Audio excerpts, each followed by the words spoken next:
Spencer Scott Holmes. I'm Ryan Dunigan. And I'm Ryan Dunigan. Fuck y'all. Go to hell, you fuck you goddamn want. bastard. This is they put it this way. I'm used to kind of getting up early, but just early for work. And right now it's 9:55. I think this is the most active I've been since like before 11 o'clock in the last year or so. Lately, I used to get up really late. Right now, I'm just like, and that says a lot when you're like getting up and doing something, you're just walking like 1 foot over to your desk, turning on a computer, and jamming in a microphone. I don't know. I personally am not a big fan of getting up before 8 o'clock, ever. Like, that to me is, like, considered early. I hate getting up before that, like, it's 7 or 6. Unless for some reason you're going to go to something extraordinarily cool, I generally don't like that. I'm used to it for work, but as far as like days off go, I'm just like so. I kind of forgot we were doing this podcast in the morning, even though I was the one that suggested. Let's just do it in the AM. I don't fucking know. Let's just do it in the AM. I'm so tired right now. Then I just woke. Then my alarm clock went off. I'm like, oh no, fuck podcast. I gotta sit and talk to my best friend. Fuck. So yeah. When I heard Robert Rodriguez on a podcast recently say that he hates getting up early in the morning, I'm like, good. Like-minded people think the same. I'm surprised he doesn't like getting up early because he seems to be having 500 things going on at once. What podcast was he on, by the way? He was on the Nerdist like in the last 10 episodes. Oh shit! I'm gonna have to backtrack. I'm behind on Nerdist. I mean, it's one of those ones where I don't listen to it all the time, but every once in a while I'll tune in. You know what I mean? It depends on who they're interviewing. There was like a rape fest of like good interviews like in the last rape couple weeks. Fest. Just a rape fest. I just like how there was just a ton of great ones. Measurement for just a lot. That's what we use. There was a great one of Bryan Cranston. There was a really good one. Bryan Cranston was great. Yeah. Oh, dude, he's really good. Then there was another Bobcat Goldthwait one who's always amazing. But so many fun things. You know, actually going back to I think one of the last 2 episodes of the podcast or so. You know what I rewatched? No, you don't. What? You're like, duh. I watched Die Hard 5 again. I found it at the flea market for $1, and I'm like, I just want to see this one again.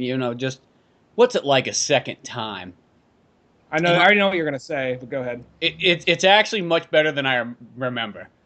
Like on the second time, I'm not saying it's like the best Die Hard movie or anything like that. It's still probably like the least of them all. Maybe around 2. It's probably about on par with that one. But I was surprised. I was like, for some reason, like, and you know what I think it was more than anything that brought that movie down? Is just 2 weeks beforehand, you had Arnold Schwarzenegger's The Last Stand, which was amazing. Then you had Stallone's Bullet to the Head, which was amazing. And then I think that one came afterwards, so you were so fucking energized and charged up. You're like, this is gonna be fucking amazing! Die Hard 5, trading cards, fucking ain't right! And then you go in there, and it wasn't as up to par as the other 2. But in my second time viewing it, I'm like, the one thing that I always remember being really good about was there was that kind of like car scene in the beginning, sort of like in the first 20 minutes. It's like 10 minutes long of action, if not longer than that, in Russia. I remember that being cool, and that's what still was, but there really is like a consistent amount of action throughout that entire movie. I mean, the only real nitpicking thing is it does have that kind of like, Dad, what the fuck you do? Or he's not even saying Dad. It's like, John, what are you doing here? Get the fuck out of here. I'm going to point a gun at my own dad's head. I don't care. Fucking work for the CIA. Didn't want to tell you guys. I'm gonna be Captain Boomerang someday, so I can do whatever the fuck I want. Yeah, fuck you, John.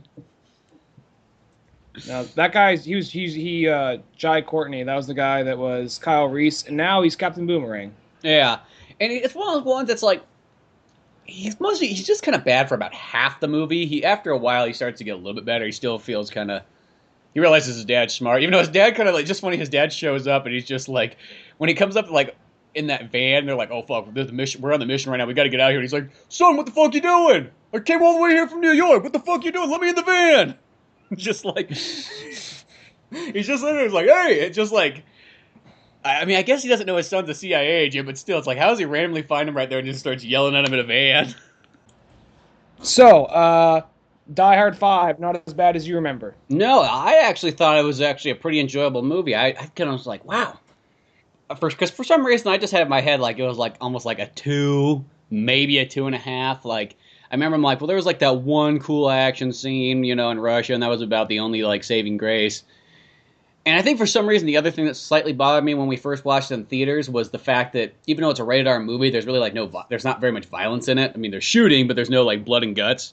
And I think once again, Last Stand and Bullet to the Head had a bunch of violence in it, so that kind of brought it down as well too. But once I kind of like accepted that there's just regular violence in it, it was okay. You know, I was just like, I'll accept it. But I'd actually say that movie's like a 3 out of 4 now on that next watching of it. I'm like, I don't really know. You could nitpick it, but there's nothing like major to complain about it. I don't really have the urge to go out and watch again. I'm not trying to be Mr. Cynical here or nothing, but I just remember being, I mean, I didn't walk out of the theater fuming going like, oh, this fucking piece of shit, fuck it. But I just remember like, oh, well, the whole thing seemed like it was kind of on autopilot. And don't think, because I mean, in action movies, you're kind of fine with the whole, action movies, you're fine with just kind of more explosions, more badass stuff, more just like cheesy catchphrases. You're fine with that usually, but that one, even for that, it seemed like it was still just kind of just going by the numbers. Because I think at least Die Hard, usually like the sidekick that gets tagged along with John McClane, he may not be the most badass guy, but at least he's a little bit more interesting, or he can do... I mean, I guess the tagline for this one, it's someone who's equally as badass as him. It's his son, but it's just... I don't know. I just remember the son just being kind of like there, and I was just... The villain... The villain... I mean, I'm fine with like... I could think of like... Surprisingly, Timothy Olyphant as some douchey fucking computer hacker was actually a pretty good villain. Jeremy Irons, pretty good villain. Number 2, I'm having trouble remembering that guy as well. Hans Zimmer, fantastic villain by... what's his name? I can't believe I'm drawing a blank on his name. Yeah, fucking Robin Hood. I'm drawing a blank too for some reason, but Dogma, Professor Snape. Yeah, you know. So Alan Rickman. You know, usually and like, you know, plus the dynamic between him and Samuel Jackson and Justin Long, because the whole thing is he always just has a random different sidekick, it seems. And I guess even though we got someone who could just like shoot a machine gun and keep up with him and all that, even that right there though is just still, I don't know. There's something about it. It was just like, well, we already got John McClane. He's already so badass. He's already good at what he does. Now you have someone that can keep up with him, so it kind of blends in. But at the same time, it's just kind of like, whatever, Dad. Why weren't you ever home? You're always busy saving Mom from like exploding buildings, you know. So it's just, you know. Yeah. You know, and that's the same way that I felt before I watched it that second time. But I don't know what it was. Maybe it was just, I just feel like maybe it wasn't in the right state of mind. Because I always say, mostly in movies, in general, you got to get those 2 viewings of them. Because by the second or third viewing, that's when you really know if a movie, what its real score is. Because sometimes you watch a movie and you'll think it's like mind-blowing amazing. You go back to watch it a second time and you're like, yeah, it was good. I don't know where I got this mind-blowing amazing part from. And vice versa. Sometimes you watch a movie and go, this is stupid. I don't like this at all. And then you watch it a second time and then go, well, that's actually a little bit better than I remember. Or really good or something like that. Some movies like are even classics, but you just didn't get it the first time around. But that Die Hard 5, I mean, not saying like, go out of your way, watch it again right now, dude. It's a fucking gem. I don't know what we were thinking. But it is one of those ones, if you ever do get the chance to watch, if you're in a Die Hard marathon and you watch all 4 and you go, man, I wish there was one more. Oh, there is another Die Hard I could watch.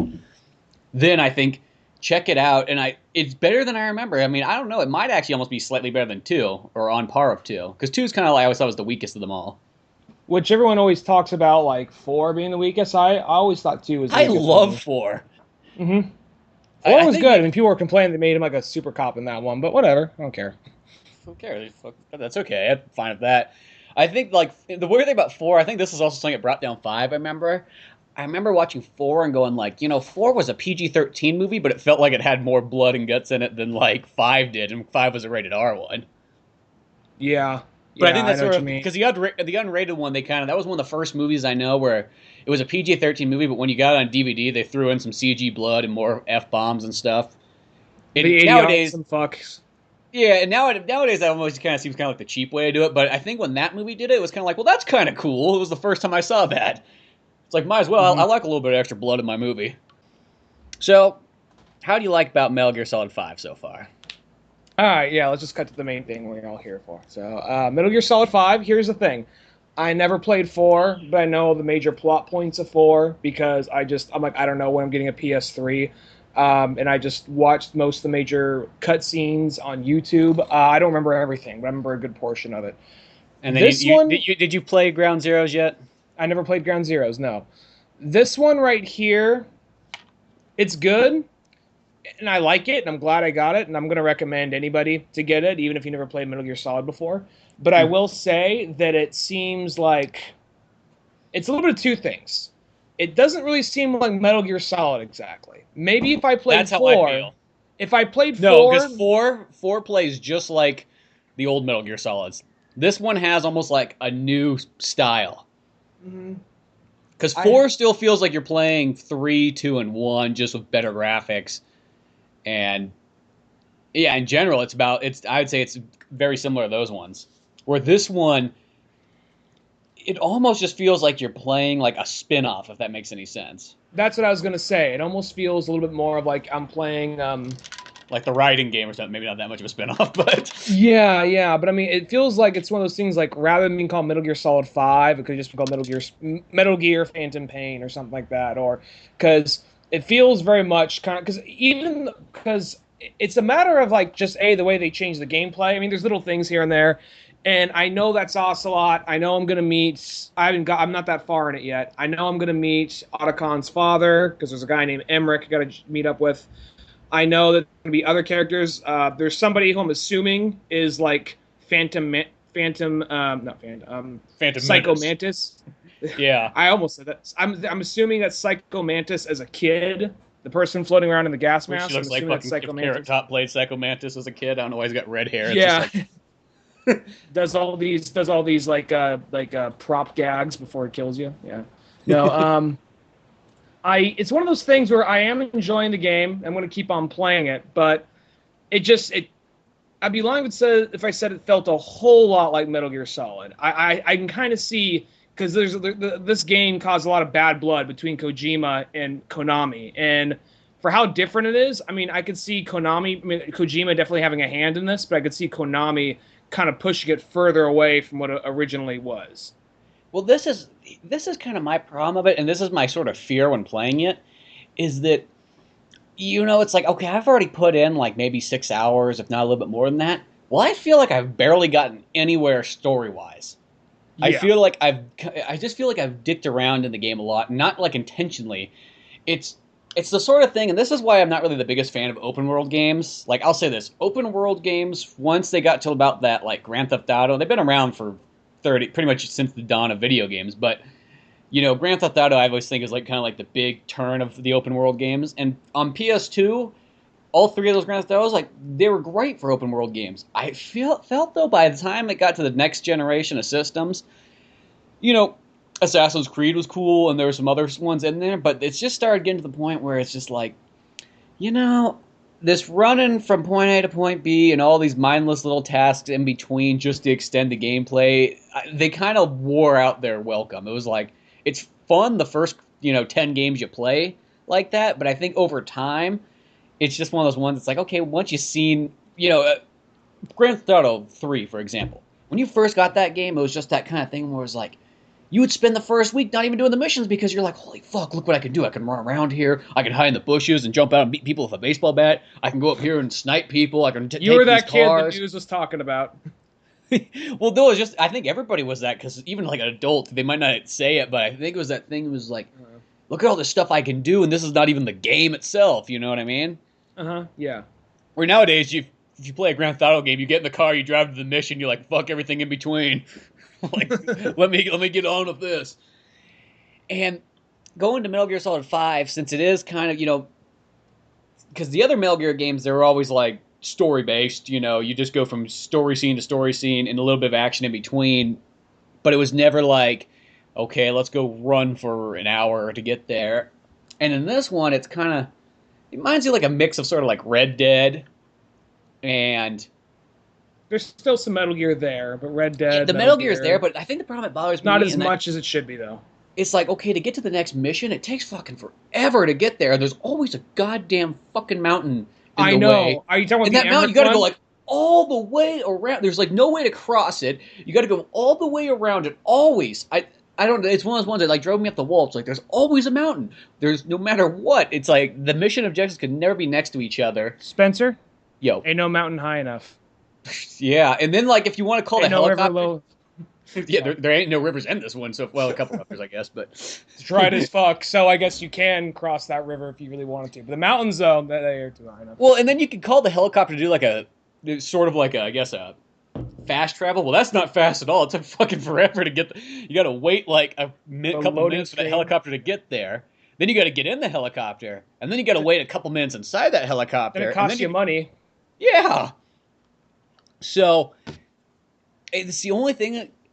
And then like so far, it's like all the missions, but they're just kind of like run in here, kill this guy, capture this guy, rape this guy, kill this guy, and you're like, okay. What game have you been playing? I have not got the rape mission yet. What game?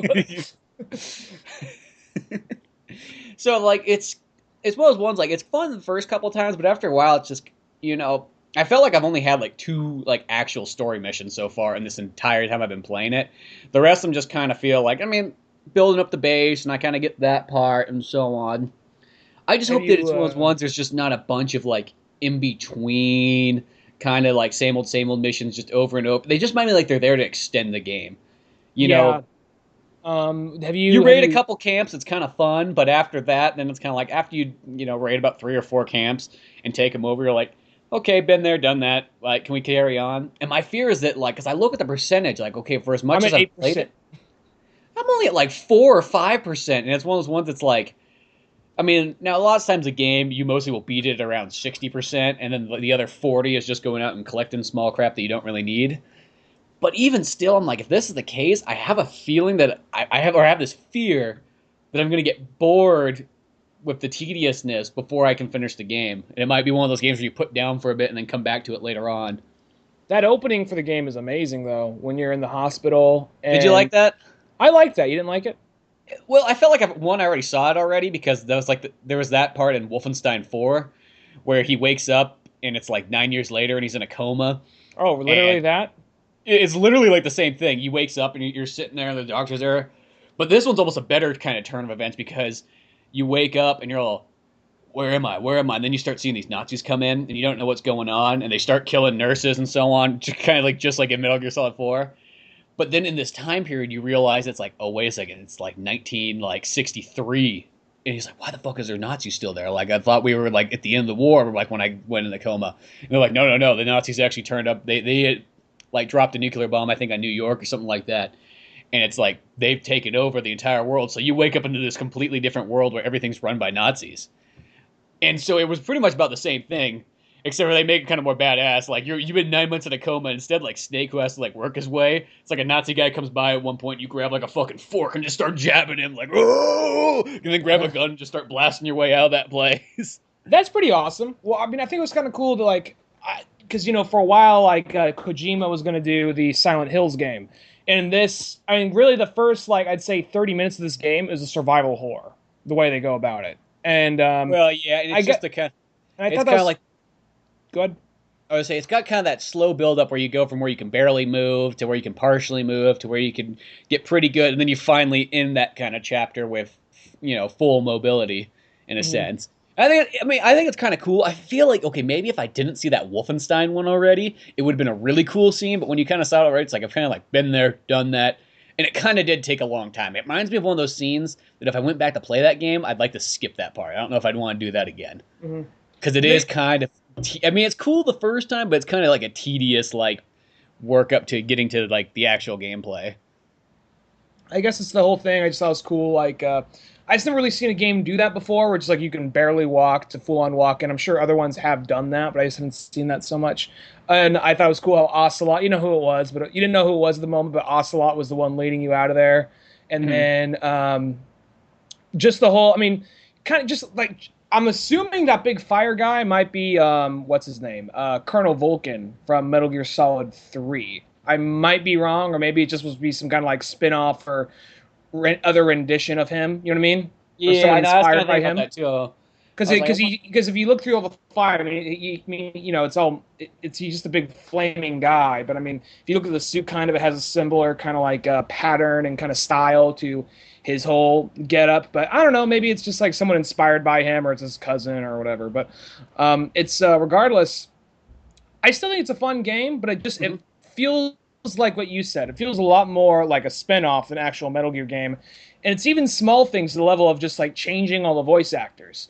To me, that's always kind of dumb. Like, I have no problem. Like, let's say there's a brand new character and they got Keith or Sutherland do the voice of this new character. If he was like the villain or something like that.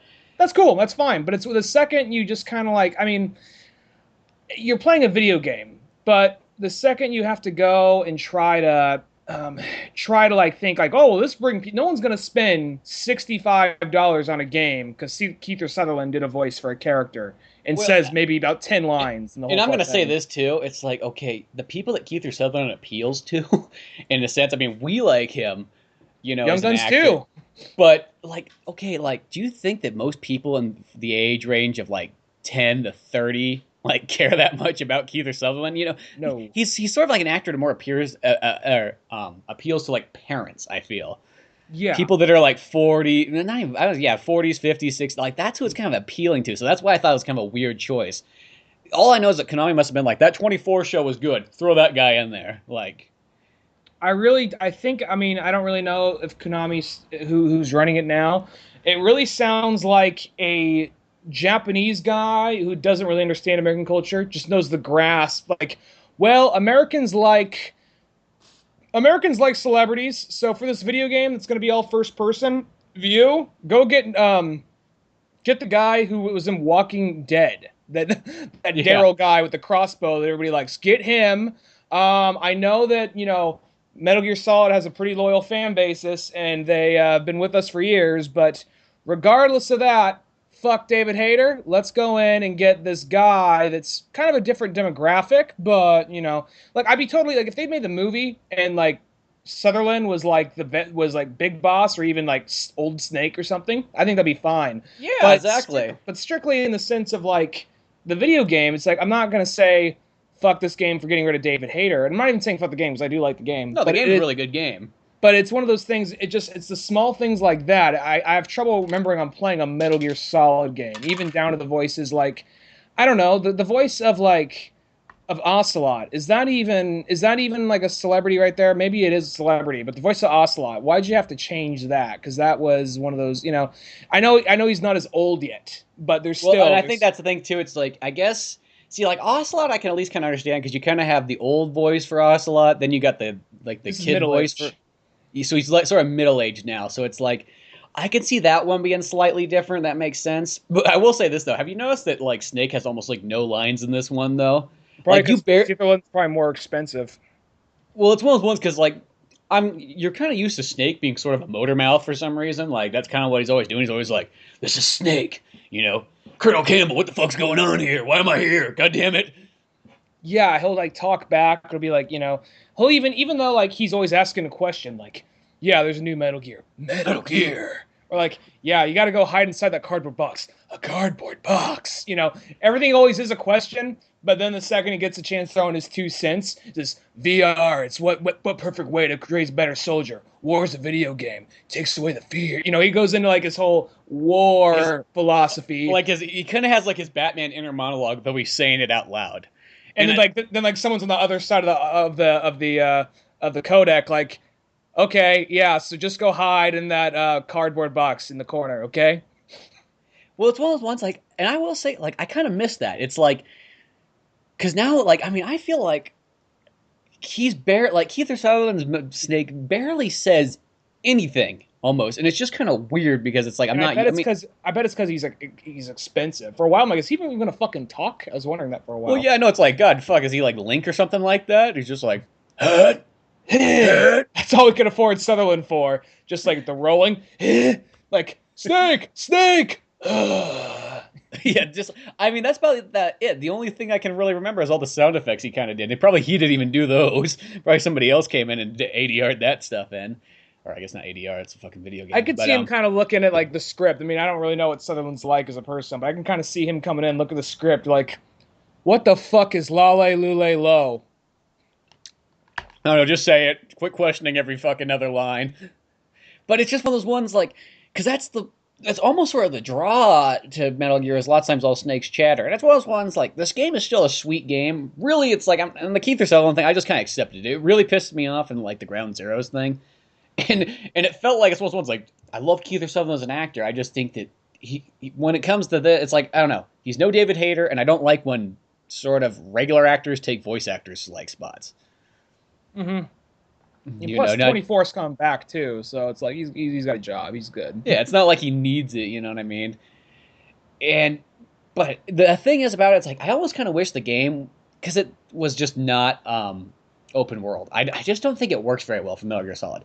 I think it's cool. The thing I think it's cool about it, I like when you come up to a compound and it's like, you got to go inside and, take this guy out. And you can sort of go whatever direction you want. You can either lay there and snipe everybody out from a distance. You could sneak in. You could commando in. You could drive a truck in. You could ride your horse in. I like that kind of approach. But you could literally have these missions be, instead of having to run fucking all the way around a mountain, it's just when you accept a mission, you get dropped off at like the perimeter in the helicopter. You run in, do the mission, and then maybe run back to the helicopter, and then you go to your next mission. Because the game even treats it like that anyways, because once you get into a mission, if you go the fucking wrong direction trying to figure out how to get around the mountain, they yell at you for going like, hey, you're leaving the mission area. You're like, I'm trying to get around the stupid fucking mountain.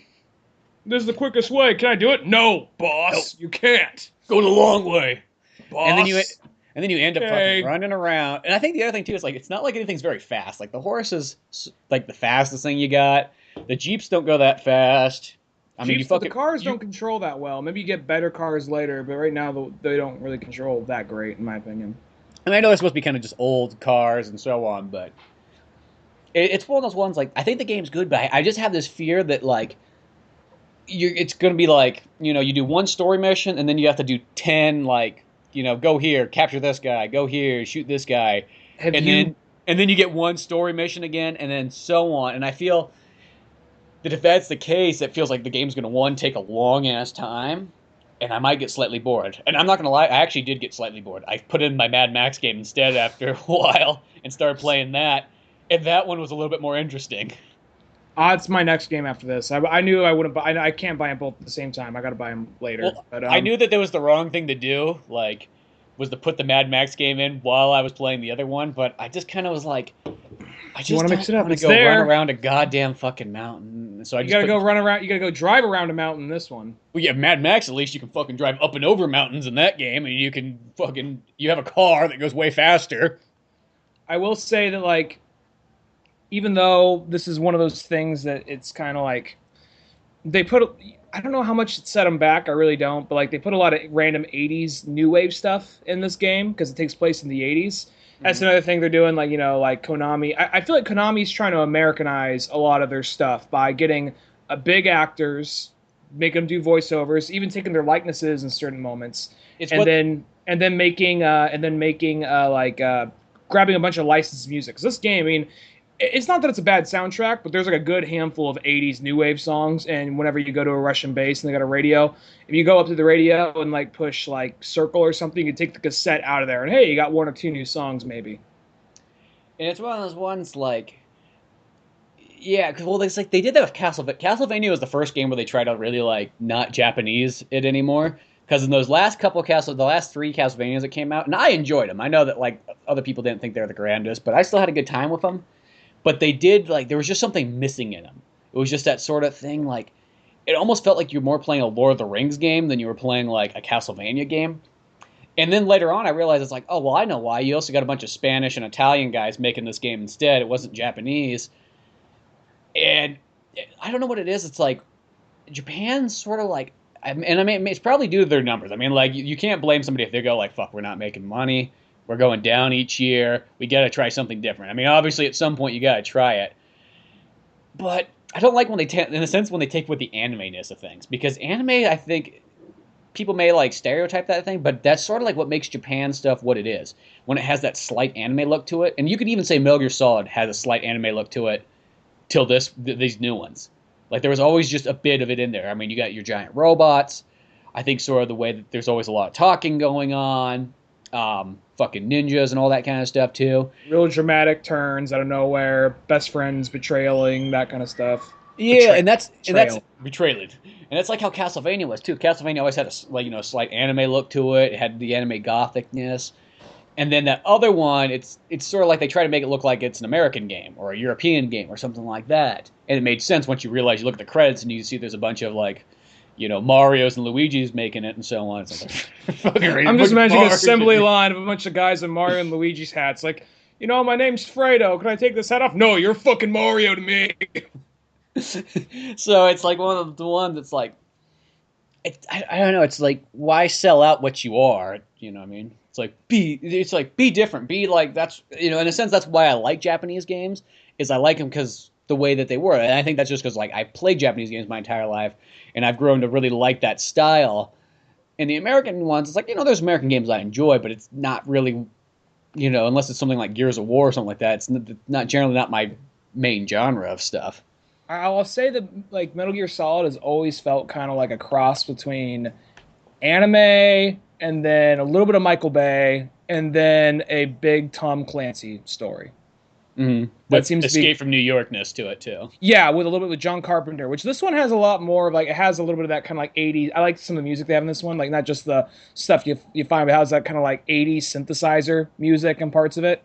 Mm-hmm. So this is a good game. It sounds like we were hating on it, and like this is going to be such, like, people are going to like, well, turn off this podcast now. Like, okay, so they're defending Die Hard 5, but attacking Metal Gear Solid 5.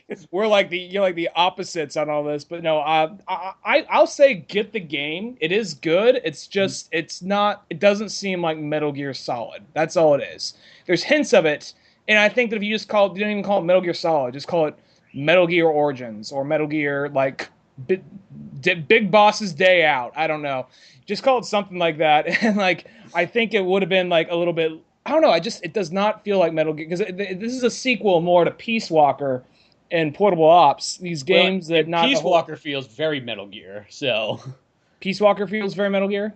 Oh, yeah. That one's like, well, because it's like, one, you got David Hayter, you got Steve Bloom as the other guy, so you got like the fucking two Snake-like voices. Which, really, if you had to hire somebody other than David Hayter, Steve Bloom should have played Snake. Mm-hmm. No, yeah, totally. But and then that one, like, I mean, the one thing that Metal Gear 5 has that's like really reminiscent, the Portable Ops, is like building up the mother base and capturing people and, really it's like enslaving people is really what it is. Apparently you just talk them into it, like, hey, you killed my friends and you kidnapped me and took me on this giant balloon. Fuck it, just join us, man. What's the big deal? Okay, because you're going to all like these Soviet soldiers in Afghanistan, taking them, just doing whatever, just like taking them away from their home and their family. Putting him on a fucking barracks in the middle of the ocean. Come on, man. Like, I wonder, like, what's the process? I'm guessing Miller is maybe the one that, like, talks him into it. I'm sure in the writing, if they have, like, some scene, it's him giving some. He has him tied up, and he's like, "Say your name." He's like, "Jonovic, say your name." He whips him. He's like, "It's Bob. It's Bob from Kansas." That's right, Bob from Kansas. Like fucking Roots. See, now, because for the longest time you're always like, Bob, be good, Bob, no run no more. You're always like, Big Boss always seems like such a nice guy. Well, maybe this is what it is. It's like, yeah, well, Big Boss is also, he's really into slave trade. That's really, it's white people, so it kind of balances itself out. Yeah, well, I mean, there's some black people in there and some Asians too. He captures every once in a while. They say volunteer too, but we all know what that means. They volunteer to get knocked the fuck out so we can strap a balloon to them and send them into the sky. I like how on this one, though, too, you could go out and capture fucking sheep, too, and send them in. Yeah, I was like, really? And I was coming across some wolves, and I was just like, I don't want to kill the wolves. And then I just like, can I? And like, oh my god, I can send the dog just sit there. It has like with its something about like just the image of a dog like being floated by a balloon. It has its like little paws up, just kind of sitting there, like, the dog's thinking, what the fuck is? Oh fuck! It's like, I like all that capturing stuff. I mean, that's cool. It's kind of like Pokemon. They really like, what's selling? This whole Pokemon thing. We really got to capitalize on that. I will say, so far, I don't think the system's nearly as good as it was in Peace Walker. It feels like in this one, like, I mean, maybe later on it'll get better. Like, this one, it doesn't matter too much. In Peace Walker, you could, like, really, like, configure guys and go, okay, this guy's going here, this guy's going here, this one's going here. Where in this one, it kind of feels like, well, the places they auto went were just about as good a decision as I could make. I don't know. Yeah. It's like, hopefully in time that will get a little bit more, like, intuitive, but at the moment... This is going to sound very kind of like sport. This is going to sound very statsy, kind of like people who play the game. Like, what the fuck are you talking about? But to up my medical department, I took a few people from my R&D department and just dropped them in there. So my R&D dropped, but like, well, at least I got a medical department that's a little better now. So there's some rearranging you got to do, you know, just a little bit of sacrificing. But usually it's fine when you just the auto default thing usually takes them where they need to go. Well, I had to stop after a while because I realized I looked at my thing. I'm like, oh, I got like 60 guys in the fucking waiting room. I probably can stop capturing people for a while. In the waiting room, like it's one of those things like that game. I mean, I do like I said, I do like it, but as far as that whole like, maybe it'll come in later, but the whole process of like stealing and kidnapping people, unless it's like a special person, unless it's like some kind of special mission, it's like this guy's really good, go capture him. Okay, everybody seems to be just like E's, maybe a D. You know what I mean? Like nobody really seems to be worth. I'm now at the point where if I get someone who's a C rank, I get excited. You know, like you're just average, good. You know. Exactly. When you get the C rank guys, that's like when it's the best. But now, how do you like the gameplay style of this? Because I was already used to it from Ground Zeroes. Like I think the way it plays is pretty sweet. Like it's got like really smooth controls. I will say that entirely. It does. The gameplay, it's really smooth. It's very crisp. It kind of I think that is. I think one of the things with this game that they're trying to do was push it more towards like just the gameplay aspect rather than a storytelling aspect, which is just weird, like alternative for a Metal Gear game. But I will say that I do love the option of how you can kind of go in there, as you said. You don't have to go in, because the thing with Metal Gear Solid for a while, like Metal Gear 1 and 2, it was very much like you got to hide, and then by the end of Metal Gear 2, you had enough weapons at the very end to just go in and start guns a-blazing. Metal Gear 3, it gave you a little bit more option to go Rambo or just to go sneaking, but you're just going to go Rambo right from the get-go. But you would still have to do a little bit of sneaking because you'd have to have the proper camouflage and go kill the fuck out of someone, go hide in the bushes, and be fine. Now, but I never played 4, so I can't say that, but as 3 went on, you could go totally Rambo, and where other ones, it seems like you had to work your way to that. This one, it seems like you just go right from the get-go. You can go in there like guns a-blazing, or you can just like sneak around. I'm not gonna lie, I usually I'll snipe a few out from a distance while those guys are distracted. I'll run up behind someone, kill them, kill the other guy, and then just get into a big bloody shootout with a bunch of people. Well, that's the way I like it. Well, one thing I like too is I like how you can lay at the edge and you can snipe, shoot about 2 guys, and then you run 100 feet to the left, and they start shooting in the area where you were. I think small things like that are cool. I think it's how they're able to identify where the gunfire's coming from, rather than be like, what was that noise? And like turning around, you know? Yeah, whose footprints are these? And they just start walking in a big circle. Yeah. But, what's in here? And go back, like, stand next to the corpse of their fucking friend. It's like, overall, I think the game's good. I do think that if they just kind of minused out the free range runarounds, because there's not really a whole lot. It's not like, okay, like at least in like games like Grand Theft Auto and things like that, there's a lot of stuff to do in your world. This one just doesn't feel like you get 2 things. You either go to your mission, or you just go and you like raid camps for just a little bit of supplies and troops. You can pick flowers. Oh yeah, and pick up flowers. I feel like that's part of the supplies. You know what I mean? Yeah. It's not like you're gonna go like, oh okay, and here's the old tavern you can go hang out at, and here's the boxing ring and something. Just a bunch of other random ass. Here's the train station. Have you got the dog yet on your team? No, I haven't got the dog. That's pretty cool. You can get a dog. You get a dog. His name is D-Dog. You get a dog in the Road Warrior one too. Yeah, I'm always nervous whenever you get a dog in a game because like this fucker's gonna die possibly. But then like one mission happened to me where I turned it off because you lose. Like it also has like a rating system. Like I'll get to the rating system in a second. But like if the dog gets hurt or your buddy gets hurt, because you have different people. Like right now you got the horse as your buddy. Mm-hmm. Later I'm not sure if you have yet. You're gonna come across a puppy. You throw a parachute on that puppy, takes it back to the base. Ocelot trains it. You got to go visit it once in a while. And then eventually Ocelot takes it in the back room. He's like, give me 20 minutes of this thing. What are you going to do back there with that? Don't come question me. I got my ways. He's just like, you make sure every single one of these nice Russian boys comes to see me, boy. And are you going to rape them? No, God, no. I'm going to whip the shit out of them. You got to break them in. It's the only way I know.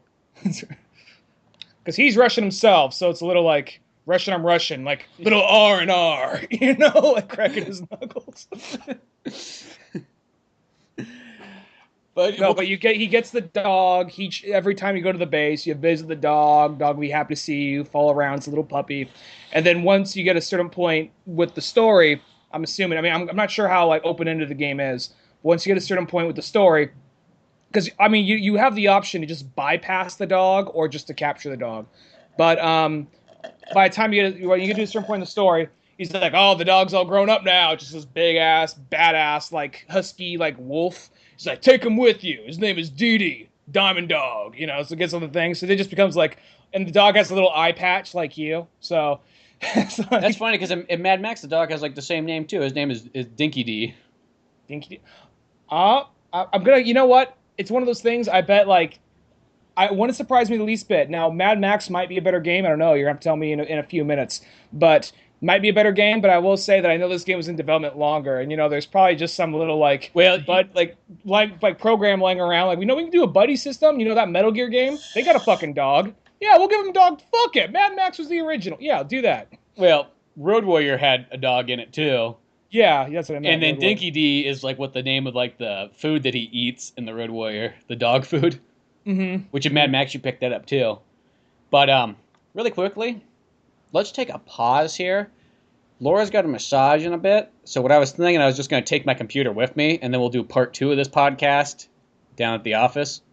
Does that work? So whoever she's massaging, they'll be hearing like, so what the fuck's with like the fucking like dog? And you're gonna be hearing all this. So I told you it was like a fucking rape fest, bro. You know, they hear that shit. No, I'm gonna go into this really like funky looking dirty ass room where there's just like wood and shit and desks and old furniture thrown in there, and like the place is kind of falling apart, and do the podcast with a single light flickering over, just kind of like, don't come in, Laura. I'm recording a podcast. Exactly. Yeah. So we'll finish this up. In like 30. About 10:30 or so is probably when we'll get there. So you're at the secondary headquarters right now? I know, the massage office also used to be... Well, the old massage office was also the Old Man Orange Studios office, but now it's not really that anymore. Mm-hmm. This one doesn't really have like a secondary office section to it, which sounds like the most weirdest thing ever. It's like, what's that up there? Oh, well, it's a massage office in a video making studio. Well, I just imagine what it must have been like while Laura was giving a massage, you and me be talking on Skype about whatever, and you have your headphones on, so they don't even hear me. So they just hear just like one guy while like, you know, she's massaging someone, they're playing like some Enya, there's some scented candles.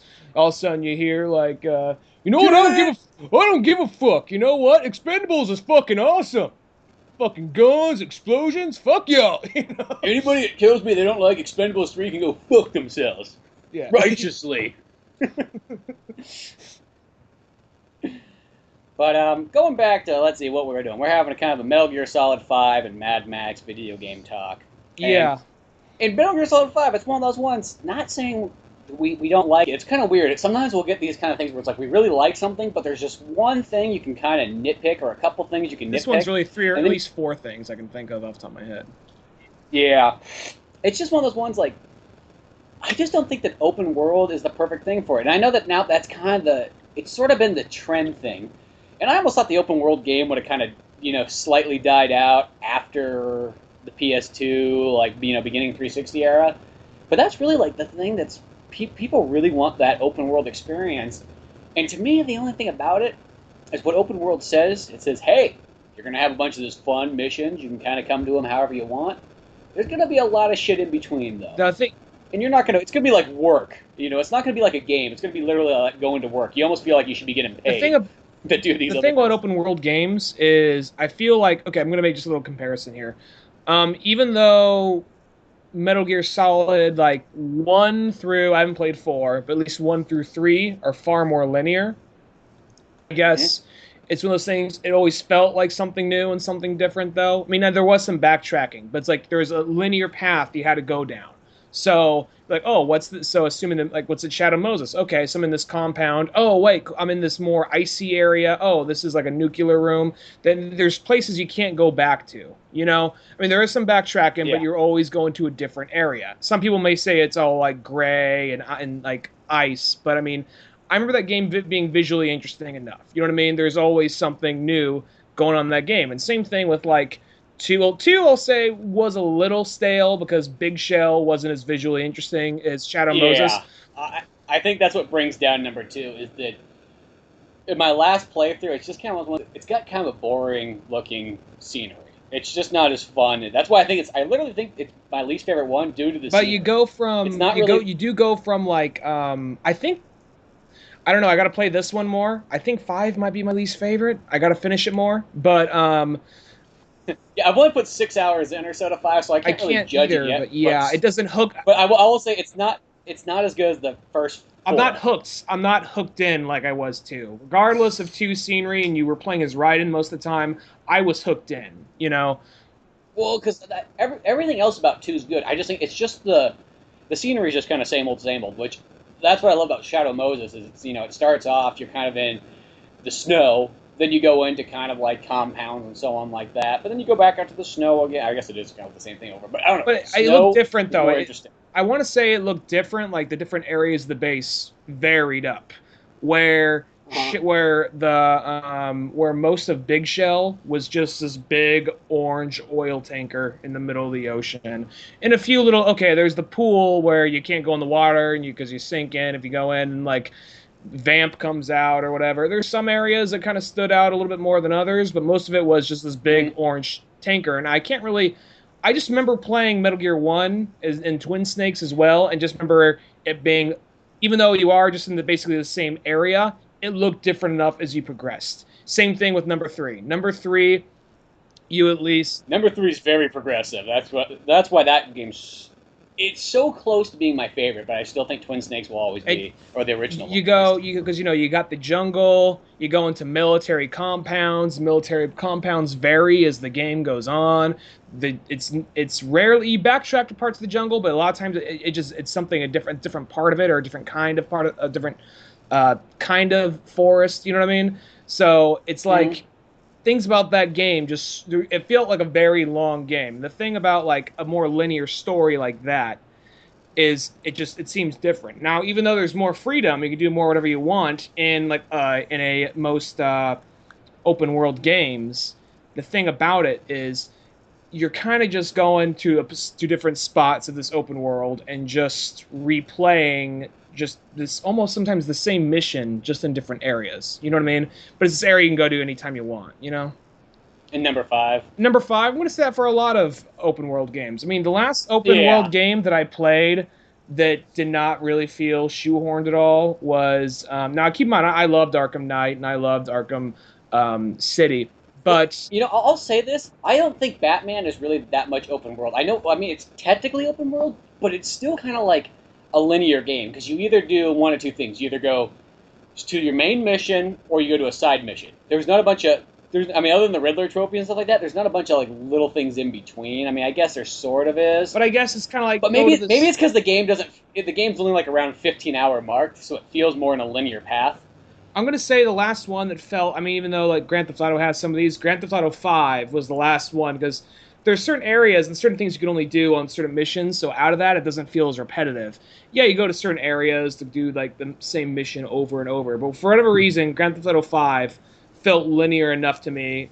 Same thing, or like open world and just linear enough. Same thing with Red Dead Redemption, because I think they had a heavy emphasis on the story, and even like parts of the map kind of changed, not just parts that reopened, but certain parts of it changed just given the story. Batman, well, here's the thing. Talking about Red Dead really quickly, I wanted, because you mentioned that one.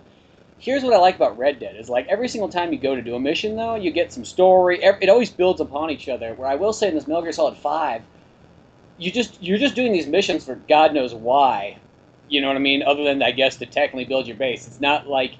It seems like every 5 missions or so is a story one, and the other 4 or so in between are just... You're just doing them because it's a mission. You know what I mean? Yeah. Where Red Dead, every mission has a purpose almost. Mm-hmm. I mean, you would have those ones like, okay, just go to some, like, go find this many... I mean, there was usually...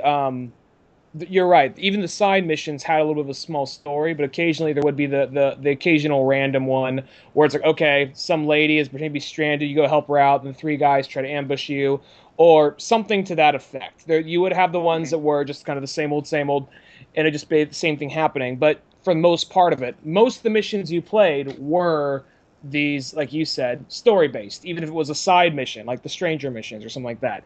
And this one Yeah. doesn't feel as much like that. I feel like this is a game that's almost trying to, in some way, I was going to say the last one I think that did it really, really good was like just perfect was Grand Theft Auto 5. Batman was pretty good, even though it's not meant to be as open world, but it's still, it was pretty good because it basically is an open world game, but I think it kind of walks that line of it being a little too much of like, because, you had the story stuff, which was awesome, which we all like, but then the side missions in Arkham Knight was a little bit more of like, okay, now if you want to fight, what do you want to do to fight Deathstroke? Well, you got to go destroy all these outposts, which is going to take a lot of time. What do you want to do to stop Riddler? You got to go find all his trophies. It's going to take a lot of time. And I saw and I'm just like, well, I'm not going to take the time to do all that. I'm going to see if the Deathstroke thing is even worth my time. So I looked up to see what the final Deathstroke battle is. You're fighting Deathstroke in a tank, like any other mission. Maybe he's a little tougher, but he's fighting you in a tank. When it jumps out, when he's about to explode, he jumps out, jumps on your tank, and you jump out at the right moment and just punch him in the face. That's all it is. So yeah, it's not because at least the Deathstroke battle in Arkham Origins was pretty sweet. It was a pretty awesome boss fight, yeah. So I feel like that one did do the kind of lazy thing, where just kind of like, yeah, sure, it's open world. You can do whatever you want, whenever you want. But keep in mind, the missions are they're not that varied. They're very much like one of 5 things, and that's kind of what. Even though I'm loving Grand Theft Auto 5 still, as much shit as you're talking on it, it feels kind of the same way. You mean Metal Gear 5? Not Did Grand Theft Auto 5? Did I say Metal Gear 5? That's what I meant, Metal Gear 5. It feels very much the same thing, just kind of repetition, trying to build up your army, where it almost seems kind of like a Call of Duty thing, where it's just like, there is a story, and I think that's what most people probably bought this game for, but they're having a heavy emphasis on the amount of customization for your character, so they have this thing where you can build up your own army, and then someone online can attack your army. So that's where you guys get into this big online brawl, which that sounds cool, but it seems like they're almost taking more emphasis of that and putting it towards the online play rather than just the single story play, which Metal Gear was always known as a single player game. See, and when you bring that up, that reminds me like where the game should. I really feel like. Now, a lot of people said that Metal Gear Solid 4 had a really good online one. I never played it because by the time I got that game, the servers were down or whatever. Mm-hmm. But now Metal Gear, it just feels like if you're going to turn it into an online game, or even if half the game's kind of online or whatever you want to call it, that should almost be its own game. Like, that just sounds like, like a solo thing. It just feels that you should keep the well, it's kind of like, okay, when Metal Gear Solid 5 starts off, and he's like, okay, we gotta change your face. And I remember at first I was going like, what? What the fuck am I doing? Why am I doing this? And then it was like, put your name in. So I was just like, fuck, Snake? Like, I didn't know what the hell was going on at that point. It's like, all I could think was like, was this for online? Or is this for when I'm playing normally? So I'm like, I looked at it like I was starting up Legend of Zelda, so I'm like, Link? So I was like, Snake. Because only when I was a kid did I put my name in there. Nowadays, I just go like, no, his fucking name's Link. God damn it. And nowadays, it's like the same thing with if any other game kind of does that to me. It's like, I want their regular names in there. Mm-hmm. And then the face one, too.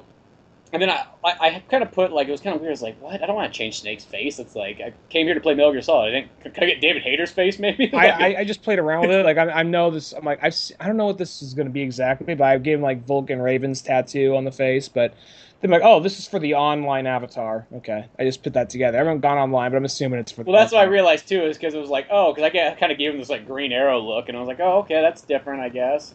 It looks cooler than some of the other ones. And then it was like he was back to being regular Snake. And I was like, what?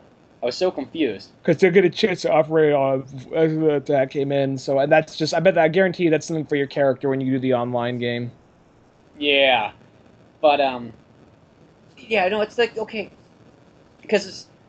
At least with Arkham, like the Arkham series, is generally, if you just go from story mission to story mission to story mission, the game's technically, like, linear. You know what I mean? Because it's not like you can go to, other than the side missions, and the side missions are not really necessary. They're just more like if you want to get a little bit of extra points so you can upgrade and so on, or see tiny tidbit storylines. But in general, it's just you can go to one. Where, Grand Theft Auto, you can get to a point where you got 5 different missions you can go to, and they're all main story missions, you know what I mean? Mm-hmm. Batman's more straightforward. It's just the next story mission. There's never like multiple paths. Yeah. Where this Metal Gear, I think it's just my only thing. I think it's just all the little things in between. And Okay, if it's like Metal Gear Solid 4, the one because that one had an upgrade system in it, and I know it was trying to be realistic, but it's almost like not necessary because I don't, in a video game, I kind of want my upgrade system to be like Resident Evil 4, where if I get a pistol, I can like make the firepower go up, I can make like the shooting speed go up, the clip size get bigger, so on. Where in that one, it just kind of had the thing. It's like, well, you can put a new stock on it. But what does that do? Well, it makes it a little bit more accurate. Oh, okay. You can put a laser sight on it. Oh, yeah? What does that do? It makes it a little bit more accurate. So I can't make it stronger? No, that's not realistic. Oh. So the upgrading system is not really that necessary. Yeah, I mean, if you just want to feel more cool. accurate. Yeah. And that's kind of how it was. So I have a feeling this game's kind of like that, too. Like, you could literally probably, like, not even worry about the upgrades. Just continue on with the story missions. Just that thing, the way you're pitching it, I imagine there's the one guy, I don't remember the character's name, but he was like that really suave black guy who had that monkey with him. He'd sell you all the guns and all that. Mm-hmm. I just imagine him coming in being like, where he's all usually suave, like, I got some guns for you, man. Then now right there, he's just like, yeah, so, it's a little bit more accurate and it looks cool and I can give you weapons that aren't tagged or nothing. So what do they do? Makes it more accurate. Does that add firepower? No, don't do it. He's just like, just like Snakes was bullying this guy. Like, why the fuck are you driving around this giant armored vehicle trying to sell fucking guns? All it does is make me. You think that accuracy, that's a good thing, but you think we build up on that? Like, it's just not what I do. I just, I drink. I just hang out with my monkey. I give him alcohol because I can't get drunk myself. Come on. Well, it's one of those ones like in the old Metal Gear Solid games, you technically only need like couple guns. You need like the tranquilizer gun, because like I've played Metal Gear 1 and 2 where you pretty much just use just the tranquilizer gun. You don't even use anything else. Like that's about all you need. Every once in a while there's a couple bosses where you probably need, or a couple scenes where you might need a regular machine gun or a sniper rifle, but that's about it. So kind of going even to Metal Gear Solid. Now 5 you could probably use a little bit more guns because you kind of are like assaulting these bases instead of like sneaking around necessarily. I usually just kind of like, I'll have like maybe a tranquilizer if I feel like I'm going to capture some people. And then I'll have tranquilizers used for like slaving people. And then I'll use like the sniper rifle, and then I'll use like a sawed-off shotgun. That's kind of like my two guns. Did you get a second sniper rifle yet, or are you still on that first one? I'm still on the first one. Yeah, that's the same one I'm on too. The one where you get like one shot, then you got to cock it again. Yeah, and I even stole one from someone I killed, and I didn't take it back with me. It's like, what the fuck is this shit? Oh, that sucks. Yeah, what happened there? Well, yeah, it's like, and it's once again, it sounds like we're kind of talking down on the game. My only fear is that I just hopefully hope this game is not going to end up being like a 50-hour game, only because it just took me so long to get to the next mission. I just feel like they're almost trying to do. I mean, I can't say for a fact because I'm one of the people. I didn't look into a whole lot of this game. There are people that kind of do a lot of research into this game, and like they go into look into every little detail about it. And I didn't do that with this one. I kind of looked at just the bare bones of it. So what it seems like at this moment is it's trying to almost do, like I said earlier, the Call of Duty thing, where we got a one-player mode. Within that one-player mode, you can capture people, and then but that thing about that is you can bring that into the multiplayer mode where it's super customizable. You can do whatever you want, and that's where you could like place. That's where you could have like invade other like bases or whatever, and like that's cool. Don't get me wrong, that is cool, but I mean, I guess I just rather not rely. I guess my whole thing about co-op versus single player is I don't want to rely on someone else in order to play the game. I want to know that if I could just turn on the game, not worry about the internet like connection, not worry about someone else being on, just turn on, because eventually that thing's going to die. If it's a single player game, it's always going to be there, and I can always just go back and play it whenever I want. I don't have to worry about updates or not. You know what I'm saying? Mm-hmm. So it's that sort of thing that 10 years from now, when you won't be, it's like, well, the game, I mean, this game will be fine, but there's always some of those ones where they're like a little too multiplayer online. Then you're like, well, 10 years from now, you'll never be able to play it again, You'll be missing out on some key features. I guess people could say, well, what's the likelihood of you going on and playing it? Like, I get that. I have Destiny, and Destiny's a fun game, but it's the same exact thing of what I was saying. Just like, what am I going to do here? Oh, you're just going to this battlefield you've been to before. Oh, yeah, that's cool. What's going to happen? You got to, like, you got to land, like, these outposts. Like, okay, how do I set up these outposts? Kill all the aliens in the area. Okay, what am I doing now? You gotta collect all the records. Well, how do I collect the records? Kill all the aliens in the area and grab the thing on their fucking corpse. Like, okay. what I gotta do here? You gotta save some people, but before you save them, you gotta just kill all the aliens. So it's always like, so it's always just kind of grinding and just trying to up your stats. And I guess it can be fun, but I mean, I'm not that a game has to have an amazing story, but I just want to be moving somewhere rather than just kind of like grinding. I know that it's an RPG technically, but you know what I'm saying. At least an RPG has a story in most cases. Yeah. Well, it's like kind of Metal Gear Solid. I almost kind of wish there was just a way where you could just kind of go from like story to like you almost kind of went from story missions, and like it was almost in a more linear path where you just kind of like every single time you beat the game, because the game still, the weird thing is the game plays it's like a mix between it's a linear game and it's not a linear game, because you have chapters and all this stuff that you're going through like a linear game. But in between every mission, they treat it like between every mission, there's like credits, like it's an episode of something. Yeah, so it's weird, like they're confused on what they're trying to do here. I just almost wish there was a thing where it's like you could almost just like, let's say like each episode you beat, then you could just go, you could click on the next episode, or then if you want to, you could click and go, okay, go to free mode, where you just kind of run around and you maybe do some side missions and things like that.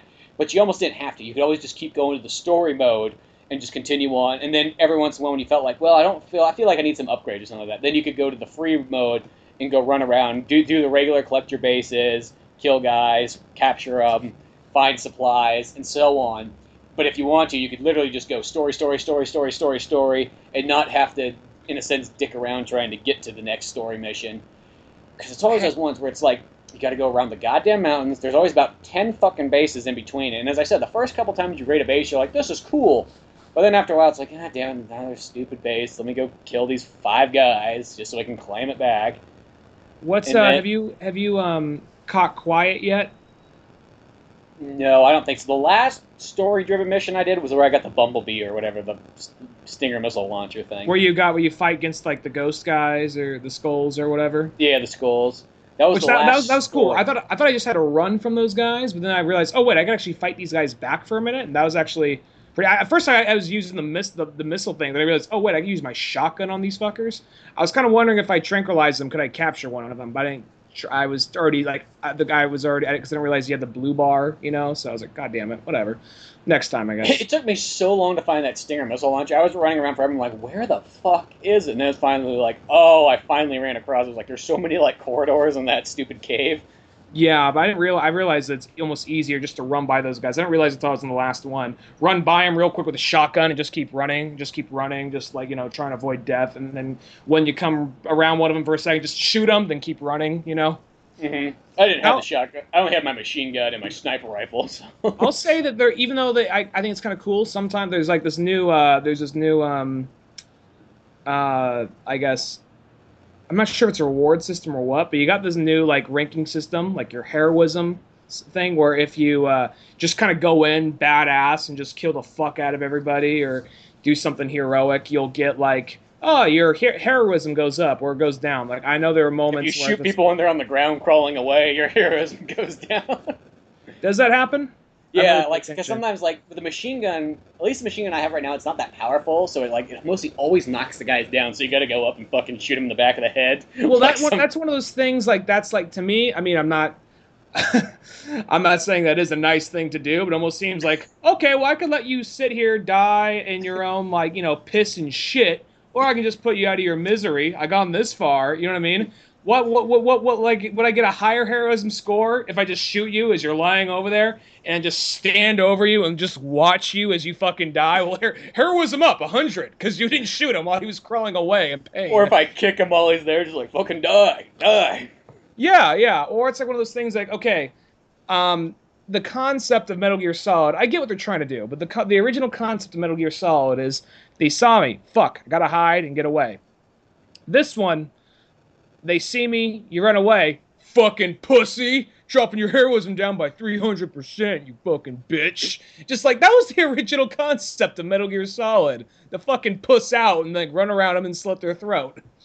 Yeah, well, I noticed like the game kind of wants you, and they've done this before in other Metal Gear Solids, but they kind of make it out like, if you don't hurt anybody, just trank them, they're just doing their job, these guys are just hired. They're like you and me, they got families and stuff. What about those guys that are like clones? They got clone families. They're just doing their thing. And so Them they've doing always their kind of thing had ain't that. gonna them just doing their thing ain't gonna satisfy my murder boner. All right.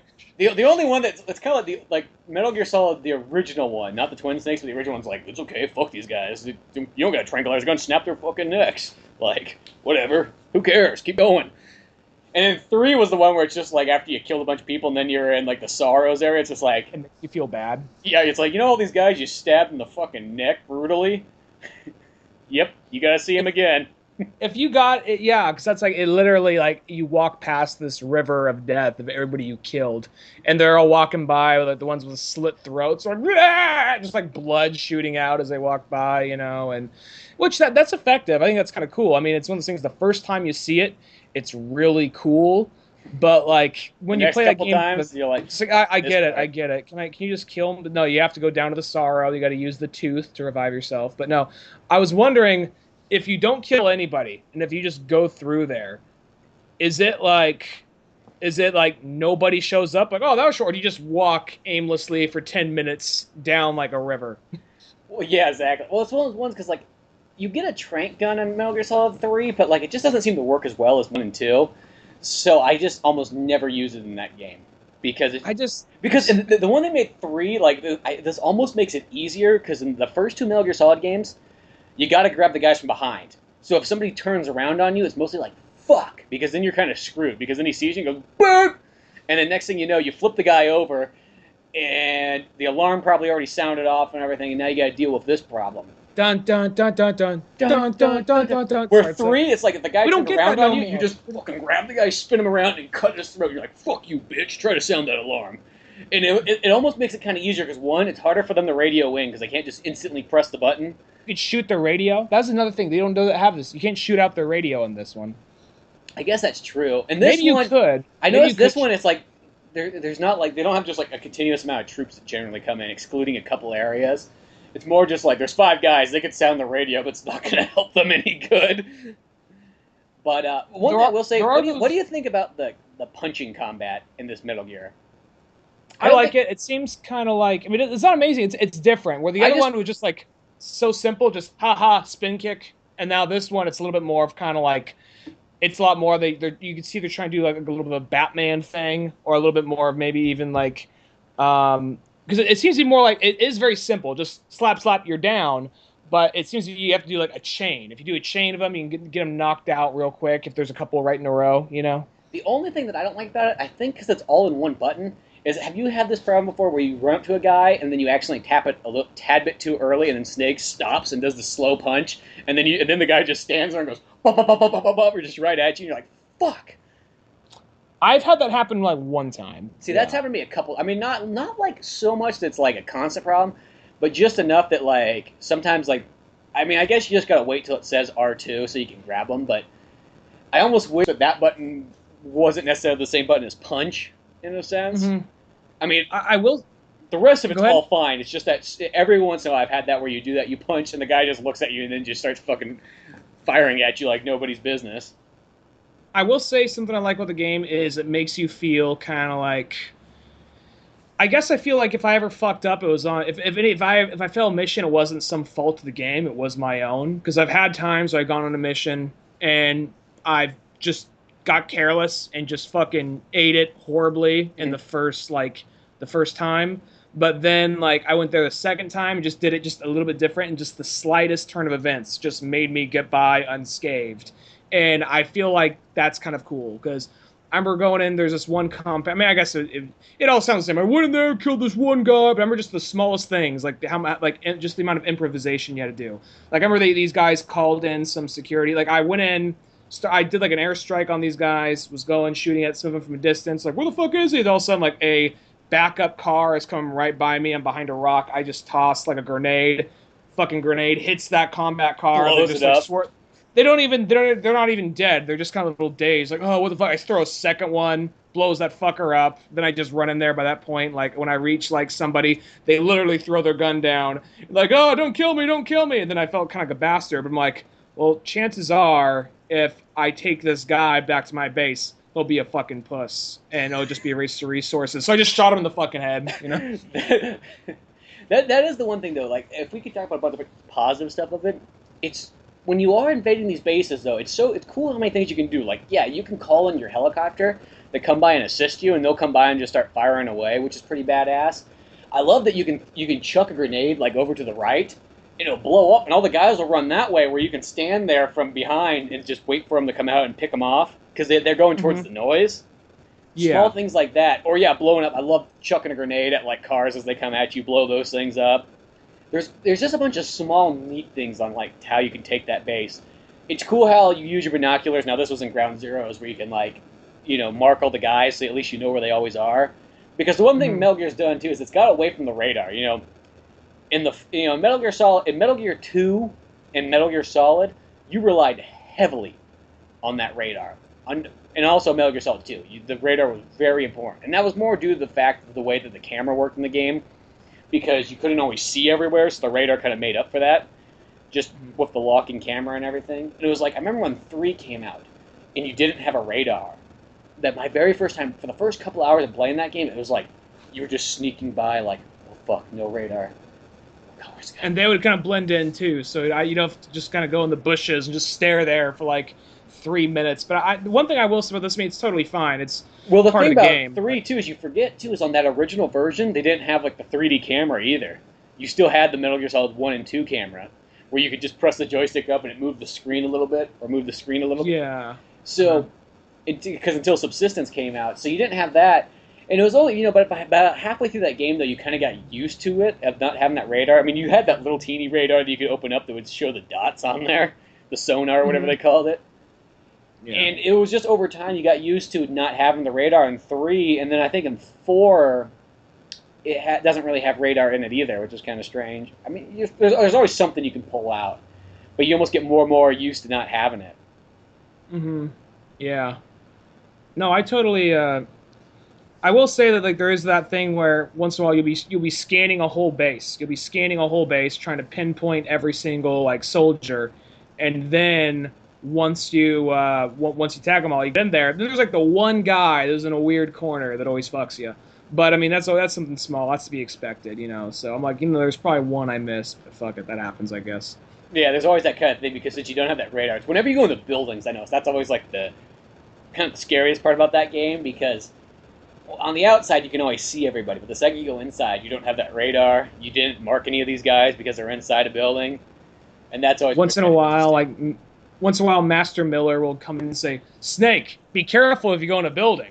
People might be in there." He'll just give you like some fucking like, oh, real? I didn't fucking take that into account. Good thing you're here. People live in buildings, not llamas. Yeah.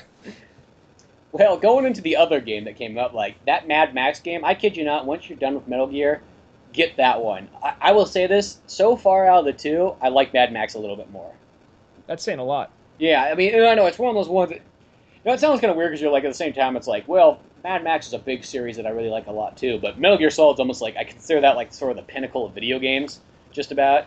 That's up there with Legend of Zelda, and, I mean, the top of the list of like games. When there's a game that comes out in the year, that Metal Gear Solid is probably the game you're going to look more forward to than mostly anything else. Kind of like when a Legend of Zelda comes out. You're probably going to look more forward to that game than anything else out there. But this Mad Max game, it's just one of those ones, like, it plays a lot like Batman Arkham Knight. That's how, like, the fighting system is. But instead of, like, having a cape, you got a shotgun instead. The only downfall I'll say is, like, okay, in Metal Gear Solid 5, you know how you use circle to pick up everything? Yeah. Well, in Mad Max, you use X to pick up everything, and circle's the shotgun. I don't know how many fucking shots I've blasted off of that shotgun, and you only get, like, such... Accident. Yeah, trying to pick something up. Like, I've also done it, too, where there's, like, a gas canteen there, and I go to pick it up, and I press circle, and he shoots it right in fucking point-blank range. So I definitely got to finish one of these before I start playing the other.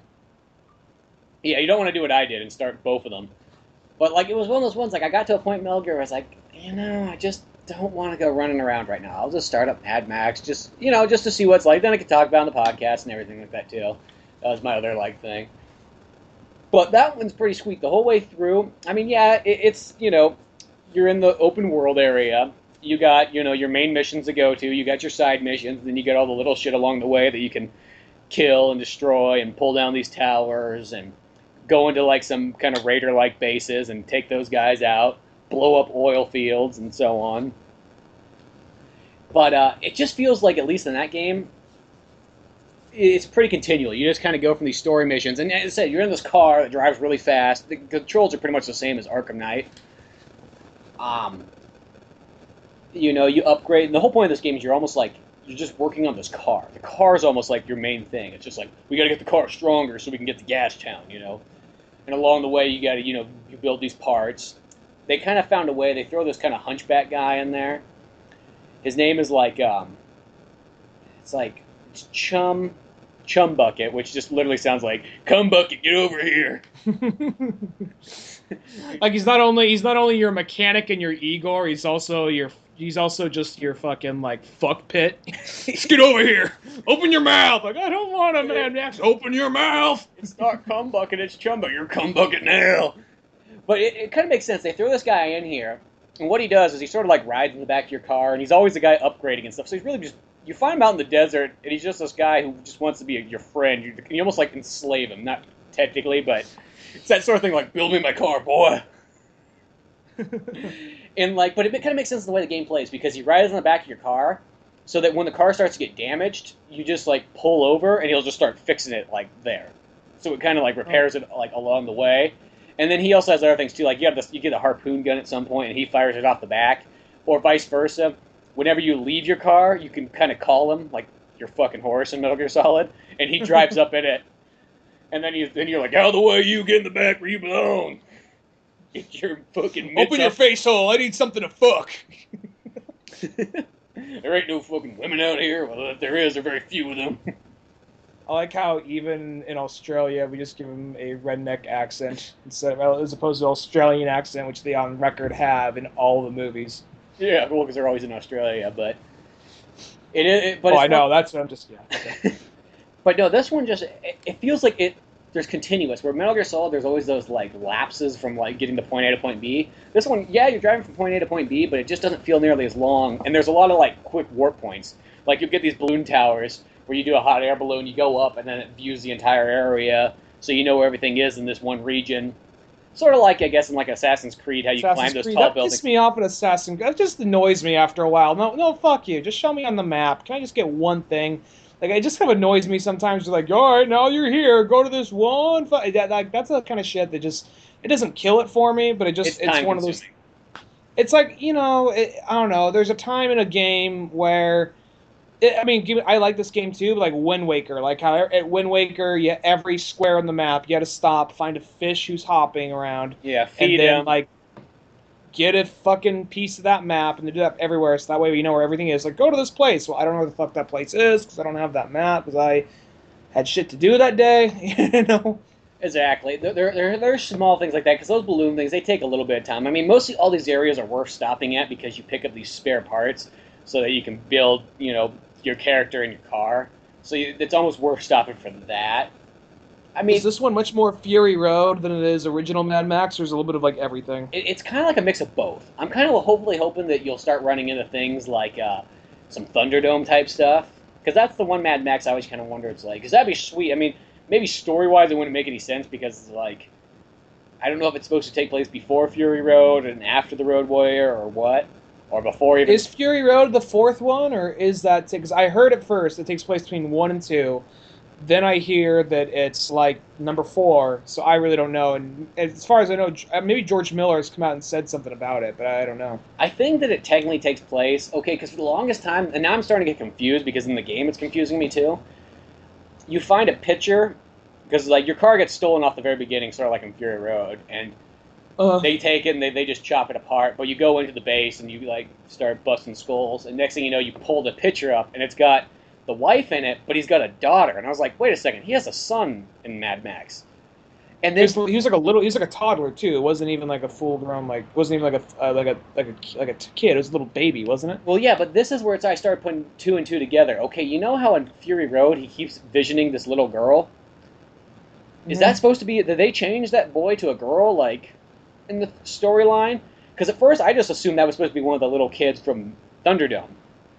And when I saw this in the game, it's like, wait a second, now he has a daughter. It's like that's just like a weird thing to change. Like, why? Plus, in Fury Road, there's a part when he does have those like murder flashbacks. There's like just I want to say some random black dude saying Max, Max, and I'm like, I don't remember that guy from any of them. Was that Fury? Was that like Thunderdome as well? I actually think that Thunderdome must be the last one in the series. Like, so Fury Road could technically be before the Road Warrior. It might make sense, I guess. It's either that or it's after Road Warrior and before Thunderdome. Because, in a sense, it's weird, because, like, does he just keep finding that same fucking car over and over again? Like, because the car gets destroyed in the Road Warrior. Also, well, I want to say they have, like, an ongoing theme in every, like, it seems like almost everything they have kind of the theme. Like, the shotgun, at some point, is going to short fuse and not work. Mm-hmm. He's going to wreck his car. I'm trying. There's another one, but those are two things that always seem to happen. The shotgun just fuses out, doesn't work, and then the car gets destroyed. He gets a new car somehow. That seems to happen in every single movie. Yeah. Well, the main reason I also think Thunderdome's the last one is because in that one, he's kind of got long hair and a beard starts off, and he starts having like the Mr. Fantastic / Nick Fury like gray hairlines above his ears. That makes sense. So I'm assuming that's why that one is the last one. In this Mad Max game, I just hopefully hope that even though maybe it might not fit story-wise, but they should throw, like, you should be able to go to Thunderdome at some point in that game. You should be able to see some of those other things in it. I think because you start getting these different kind of, like, costumes. Like, you can get Mad Max where he's got, like, a beard or he's got a little bit longer hair. I hopefully hope that at the very end, though, you should be able to get, like, the long hair and the long trench coat from Thunderdome. That'd be awesome. Well, I love the beginning of, like, Fury Road when you just see him. He just looks like... Just Tom Hardy is just like an angry hobo eating a lizard. Yeah, exactly. And, you know... Just that monologue, like, my name is Max, my word is fire. Just like, oh, fuck. I still haven't got that movie. I saw it 3 times in theaters, but I still got to get it on Blu Ray. I almost went into, like, Rasputin's and got it, but it was like fucking $40 at Rasputin's on Blu-ray. I paid $25 for it, so... It's like, I mean, look, I'm all for supporting something smaller than like Target or Walmart, but really, come on, $40. You got. I mean, I'll go there. I'll buy the fuck out of their used DVDs and CDs. But yeah, $40 for something I can get down the road. Come on. Well, I'll tell you this though, that Mad Max one has some of the best special features I've seen in a long time on a Blu-ray. They did a really good job of detailing a lot of the stunts and all kinds of stuff in it. I can still say that Fury Road is my favorite movie of the year. So I think so too. I don't know. It was a close toss between that and Jurassic World, but I don't know. Fury Road's so fucking badass. It's really like taking something that you totally love and find a way to make you love it so much more and feel like classic yet totally fresh all at the same time. And I think it's that thing of like it's just got the continuous action in it as the story's progressing. And there's the little like bounce of character kind of add up, so we don't gotta have a moment of the character just sitting there explaining themselves. I mean, you have one of those scenes where the war boy, the guy that plays Young Beast in the X-Men movies, he's sitting there like, I dedicated my life to being a war boy. Now I don't know. I'll never go to Valhalla. There's that whole part. Yeah. But which the war boy actually warmed. Knox, I think his name. Yeah, is Knox. I warmed up to him as it went on, but I was kind of like when the first couple times when he failed, and he just like, your whole life's worth for nothing. When the Immortan Joe sprays he's like, you would be Chrome and I would take you to Valhalla myself. He says, here's my chance. Like, please fuck up, please fuck up. Oh, he fucked up. So, but that was one of those things, like that movie, I can't. I remember going to that. That was like for the first time in I don't know how long I was sincerely wowed. I remember before that I was wowed by Batman Begins, and then not saying no movies was equally as good until then, but that was just one of the last movies to wow me, and then Mad Max to wow me. Because the thing about that is just the continuous action, how it did not get boring or did not really seem tedious or did not seem to be just piling on. Because sometimes like a Michael Bay movie, some of the Transformer movies can do that. Not always, but sometimes they could just, the action goes on for so long. You get lost It just looks like metal fucking each other, just tumbling around into buildings, you know what I mean, with explosions.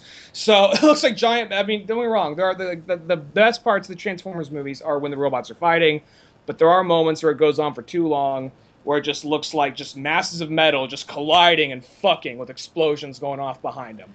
So Mad Max, it all looks pretty fucking real. And I remember just from the beginning of that movie, there was enough, maybe there wasn't action off the get-go, but there's enough tension. And that tension kept on going and going and going.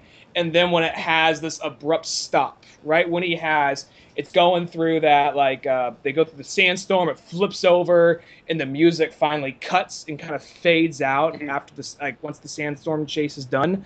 There was this big come down. It's kind of like you were driving. I'm not trying to make a goofy analogy here, but it really felt like you just kept on going and going, just stopped, and your kind of heart was still kind of going at that. Yeah. You know? I'm not sure if anybody else got that, but there was this, holy fuck, I'm still trying to catch up and try to take that in. But that was like the last movie I can think of that had me just like that, like, oh, like just wow.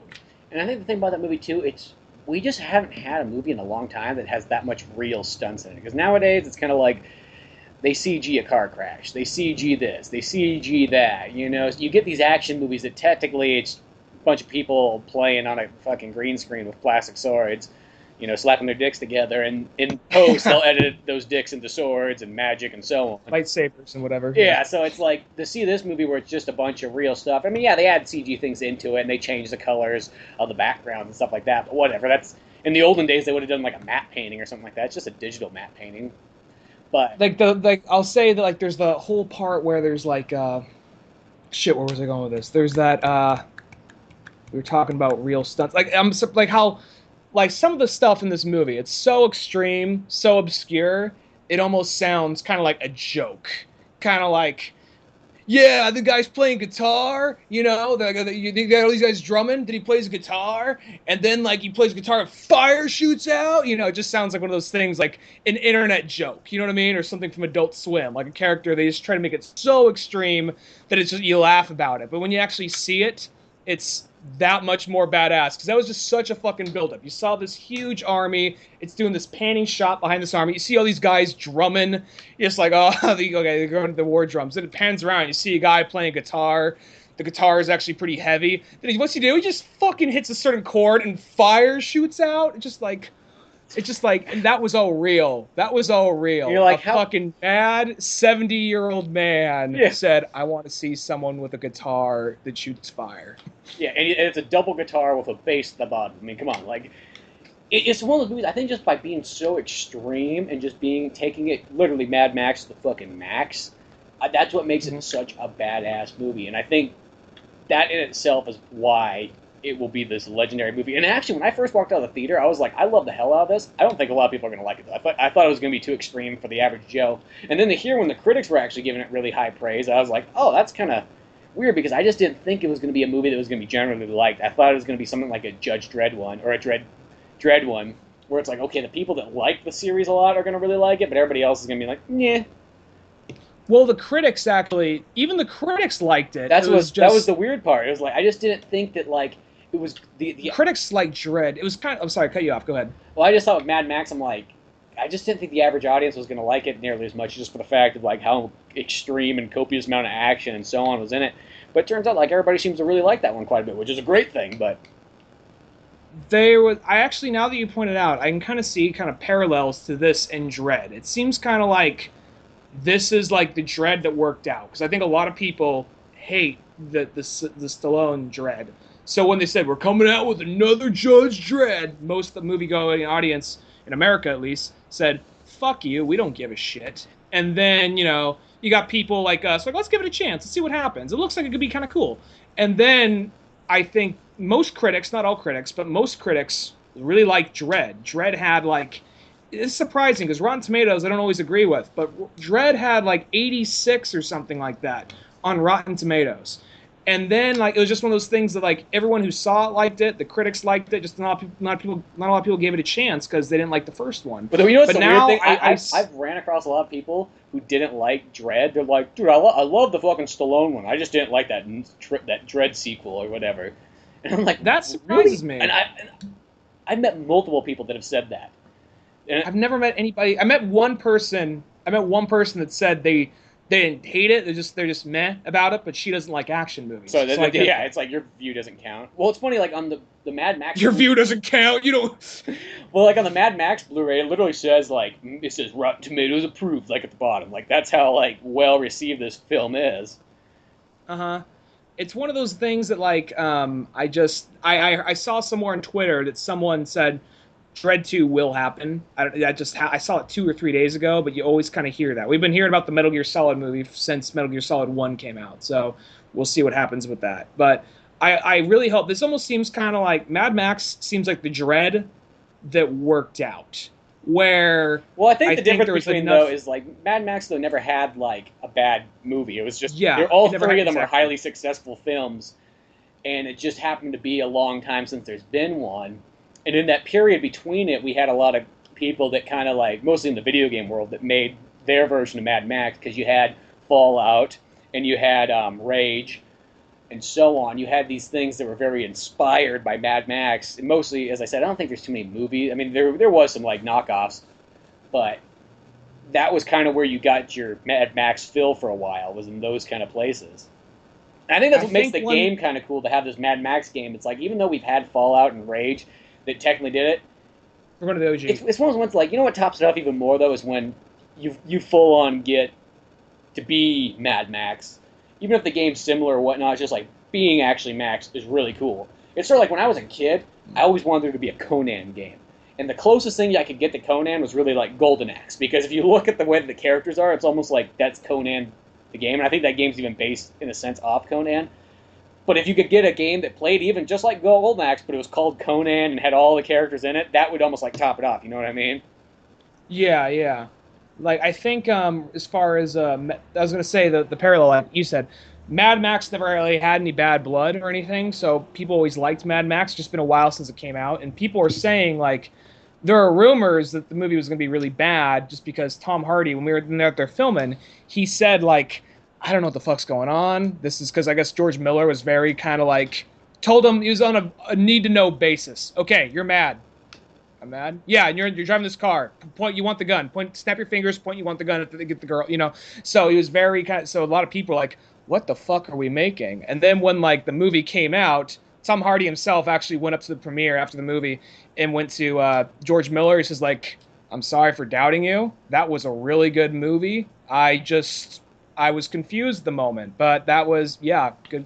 Congratulations, you know? And, well, sometimes directors, too, they'll do, like, kind of like, they'll almost, like, dick around directing. Kubrick. Well, like, by kind of, like, it's sort of like in, I think it's in The Shining, how Stanley Kubrick just treated fucking Penelope, or what's her name? I was thinking from fucking Popeye, but he just, like, treated her fucking, like, olive shit. Oil, just call her olive oil. Or olive oil, not Penelope, not fucking Penelope Pit Stop, but olive oil. Like, he just treated her like fucking like shit just to get that acting performance out of her, but that might have been what he was doing too of Tom Hardy. He's like, hey Tom, like, just snap your fingers, look over this direction. Like, what? I'm confused. Just do it. And that might have been like his way. He looks confused throughout that movie. Yeah, because you want to be confused, because that's kind of like who Mad Max is. Mad Max he's really like this, like, almost like a guardian angel to people who's out there. He's like a superhero, but who comes like a ghost out of the darkness. Accident. He doesn't try to help people. He really is kind of like the man with no name. Kind of, he just kind of wanders in. Yeah. Doesn't really try to help people, but then he just kind of at the last minute gets kind of a heart of gold. I'll say he actually went in, I will say, in Fistful of Dollars, he went in with honest intention to kind of free some good people and kill all the bad people in town, put them against each other. But everything else, though, it just kind of, he wanders in there like, what the fuck's going on? I'm like, all right, I'll take the high road at the last minute. And that's kind of what Mad Max does, but he's just a lot more confused. The man with no name seems to be kind of like 5 steps ahead of everybody in some weird way. Mad Max just seems like, I'll shoot this guy. Oh, it didn't work out. Guess I'm slaved. Oh, I'll just work it. You know what I mean? He just kind of really puts it together at the last minute and kind of lucks out in some way. Yeah, and he's always kind of like that one where he's just like, I just kind of want to get out of here, get my car fueled up, and just continue on my way, and then... That guy dying that you're all weeping over, I made a deal with him. Where's my fucking gas? Yeah. I brought him back. He said he'd give me some shit. He said you guys were cool. I don't give a fuck. He's dead. He's like, your contract died with him. Fuck you. Where's my fucking gas? It's just like, Yeah, he's it's that mix of being kind of like a dick, yet like at the same time that he does the right thing. Like it's almost like he's got this like conscious at the last second. Grudgingly, I'll do the right thing, but I don't wanna. Yeah. And then he disappears into the darkness. Like when he could just like it's almost like in all those Mad Max movies, it's like you could have we're almost at a perfect utopia right now. And he's like, yeah, there's other utopias out there I gotta create. But I kind of hope in this Mad Max video game, I hope at some point though you kind of run into some other like locations from the movies. I mean, like obviously Gastown seems like it's going to be a big deal, but it'd be cool. I thought there was originally only one gas town, but I guess maybe every zero. That's Gastown North. This is Gastown East or whatever. You know what I mean? So. But I hope you run into. It'd be cool if you ran into like in Fury Road. If you could go to the main area with the two ginormous fucking like mountains and like the water. It'd be sweet if there was something like that you could go to into it. Or you see a Mortan Joe just starting up his whole empire right there. Yeah, or it'd be sweet too just to see. As I said, like if you go to Thunderdome, why not? That'd make such a great game in a video game where you get. Even if it doesn't mesh with like the regular Mad Max story, like even if it's like sort of a different take, you know, you get thrown into that, and then you got to fight your way out and everything in Thunderdome and whatnot, and then maybe later on it could sort of be like an extra place you can go to get more spare parts and so on. Like, why not? Like, there's small things like that I hopefully hope's in the game. I mean, other than that, though, the game. What if at some point you trade out Chum Bucket and you get like the little boomerang boy from Road Warrior? That'd be awesome. He's on the back throwing fucking boomerangs off your car, chopping people's like heads off. Oh, Primal like jumps up on someone's face, like biting their face, like and like runs back into like a little scurries into a hole. But no, overall, I recommend that Mad Max game a lot. Though I think it's one of those things. It's something that like you always wanted was like to play in these worlds. And I think that's the cool thing about nowadays. Like, I'm one of people, like, I've defended movie video games for a long time because I've always found a lot of good ones. I think there's been, you know, a handful of bad ones, but with a handful of bad ones, there's been a bunch of great video game movies over time. I mean, I look through the ages. You know, you go back in the day, I think the True Lies video game was really sweet. The GoldenEye was an amazing game. I think a lot of the 007 ones were. You know, I've enjoyed some of the other movie games along the way, too. Not saying there's not bad ones, but there's always been good ones. But we're at this point, though, where you sort of get these ones where since they're not totally based on a movie, but just based on these characters' movies, you know, you get this Mad Max game that's really sweet. You got the Lord of the Rings, the Middle-earth game that was really sweet. You get the Batman games. I mean, I know it's kind of a little bit different, but it's in the same kind of thing that was really totally badass. There was, I was going to say, I think that most video game movies that get a bad rap or video game movie video games that get a bad rap, or the licensed ones, the ones that come out like, okay, the movie's coming out. Usually, you need like to make a good successful game, you need 2 years. You guys get 6 months. Yeah. Here's the scripts. Here's what we're gonna let you see of the script, and here's some concept art. You're not going to actually see a whole lot of the game itself because we don't want that to leak out. We're not going to see a lot of the movie itself because we don't want that shit to leak out. So here's just the bare bones enough for you to get the game. Or it'll be a prequel or an in-between, like that X-Men game that was in between 1 or 2 and 3 or whatever it was. Which I'm assuming Nightcrawler died because he's not in X-Men 3 for whatever reason. So I'm assuming he died in that game. Mm-hmm. But yeah, they would always do that kind of. I don't know how good that game is. I heard it wasn't that good, but it's one of those things like every so often they'll like because like I remember that's almost kind of the reason you don't see very many tie-in video games anymore because they don't do that good and they're not that good. You'll be charged a full price and it's for a very short experience. Maybe like I noticed a lot of those movie tie-in games maybe be like 4 hours, maybe. Yeah. You know what I mean? Like I remember the episode 3 game was like that. It was literally beat it first time around like in 3.5 hours, and I rented the game so. For a rental, it was fun, but I could just see if you spent $50 on it, you're kind of like crap. When you get to the thing about that game, it was ironic the lightsaber battle mode because when you get the one-on-one thing, it comes kind of like a fighting game with lightsabers. Mm-hmm. That was really fun, and you could like set the computer. So if they had more of a game focused on that, that was really awesome. But beyond that, though, it was your standard. It was a fun hack and slash, but it was really short, you know. Mm-hmm. So. It was just kind of like, and I remember it came out the same day as the movie. No, it came out a week beforehand, which was the weird thing. It did come out a week beforehand? Yeah, it didn't come out the same time. That seems weird they'd allow that. Yeah, because then the story was slightly altered in it or whatever like that, or they cut some major scenes, but I remember that being the weird part about it. It literally came out a week before episode 3, which seemed kind of dumb. Yeah. Well, they left out, like, you know, I believe they left out, I believe they left that up. But they had other shit in there. But it There's still some footage you used. but it's like one of those ones like because the movie ones always kind of get a bad rap though. But I have played enough of them that like I think there's always been good ones out there, but those ones for some reason they just get kind of swept under the rug. It's like yeah, well, or sometimes they're not amazing, but they're like decent games. You know what I mean? Like maybe it's not a 10 out of 10 game, but you get like a 7 out of 10 or a 6 out of 10, which doesn't mean the game is bad. It might be slightly flawed or a little bit short, but it was fun for whatever it was. The ones that are usually good are the ones that are kind of like they took their time with it. Because Mad Max, they were talking about that for some time, and I was like, oh, is this gonna be a movie tie-in? Oh, it's gonna be kind of rushed probably. But then the movie it came out like after the movie was in theaters, and by the time it's on Blu Ray, and it's just they just took their time with it, and apparently it's got nothing but good reviews from what I've seen. That's the main reason I bought it because I literally looked when the day it came out. I was all, well, I'll just check Amazon, see what the reviews are like, and then once I saw 5555555. I literally when I went to go buy Mad Max the Blu-ray, I was like, I'm gonna buy the game too. Why not? Even though I know Metal Gear Solid comes out today too, fuck it.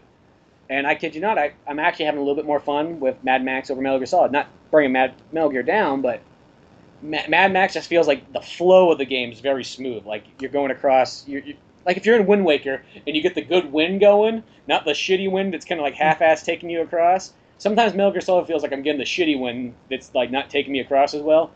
Where you have to go around a whole fucking mountain. Yeah, where Mad Max everything's pretty darn straightforward and kind of I haven't had like that like okay let's do this, let's get this out of the way. I mean, there's a couple like little mission things where you gotta go here, do that. I mean, and there's a crap load of side things, and you could capture cars and bring them in, and you could probably play Mad Max for 100 hours if you want to do everything.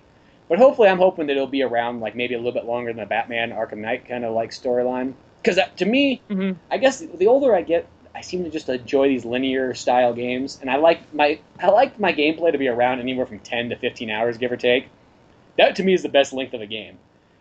Sometimes things that are like that customizable just seem overwhelming. It's just like, where do I start? It almost seems kind of like a job trying to keep up with all that shit. And this is kind of how I've played open world games. Is what I do is I kind of go from mission to mission.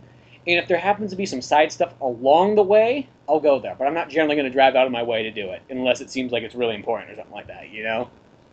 That's kind of how I treat Mad Max. It's just like from here to here, this is my mission objectives, A to B. If there happens to be some of these small things along the way where I can collect a little bit more spare parts, or I can kind of knock down some things, or a little base to quickly raid, sure, I'll stop by and do it. But yeah, it's kind of like that's sort of like let me know if I'm gonna go out of my way for something. Let me know it's gonna be worth a while. Because I remember like Arkham Knight, I was really like, okay, you know what? I'm just gonna play a lot of this game and definitely get my money's worth for it. So I'm gonna do all the Riddler stuff. And then I realized once, okay, cool, I'm battling the Riddler bot, and then all of a sudden he's just like, yeah, you're not worthy enough. Now go back and find all my trophies. Just like, are you fucking kidding me? That's where it's just like that, like kind of collecting shit in order to get everything. It's like, go fuck yourself, And Batman's one of those ones, disincluding the Riddler like section of the game, you can pretty much beat all the other missions in it in around 15 under 20 hours. I don't think it's even that long. I mean, like literally everything but the Riddler section. That Riddler one's the only part that's gonna take forever. So, but yeah, I don't know. So far, Metal Gear Solid. I mean, I enjoy it. Mad Max, I really enjoy. I guess if anything, the game will probably both these ones will keep me activated till Fallout comes out. When's that coming out? That doesn't come out till November, so. Okay, well, I really got to beat this game so I can get Mad Max, then get... I don't know, I want to play, like, Mad Max if I play Fallout, because I feel like Fallout will seem really... I feel like Mad Max will seem really small once you play Fallout. Yeah, Mad Max is... Well, maybe I'm wrong. The difference will be is that Fallout... I don't know if they'll have vehicles now. Not cars. But, yeah, it won't be car-focused.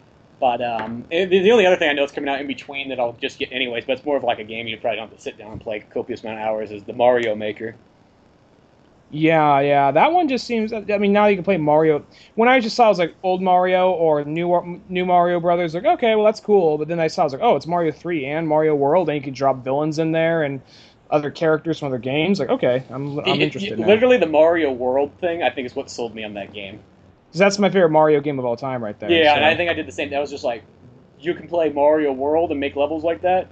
And it almost feels like that game, I feel like if I got it, maybe I'd make a couple levels. I'd probably do that thing where you just download other people's levels and just play them, maybe, or something like that. I don't know what I'm going to do with that game. I'm just going to buy it and kind of see. Sometimes some of those customizable levels you see people make online, it just looks like fucking torture. Like, you must really fucking hate yourself. Well, this must be some kind of like I think the fucking like monk in Da Vinci Code whipping himself, you know? Well, I think the cool thing that they're doing with Mario Maker though, you can't put your level online unless you can beat it Yourself. Yeah, yourself. And I think it said something, I almost want to say I read something like you have to be able to beat it without dying or something like that. So you can't make a level excruciatingly hard, you know.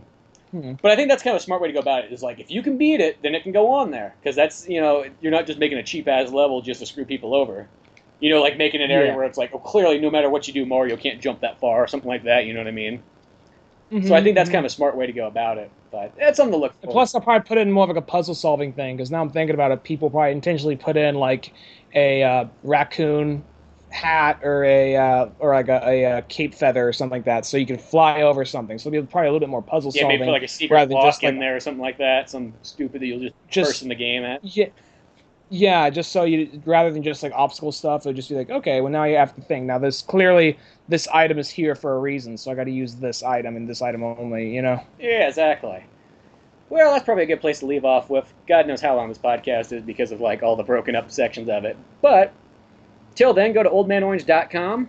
Make sure to check out Wallaby the Rabbit, our newest animation. You can check it out on Newgrounds, Vimeo, YouTube.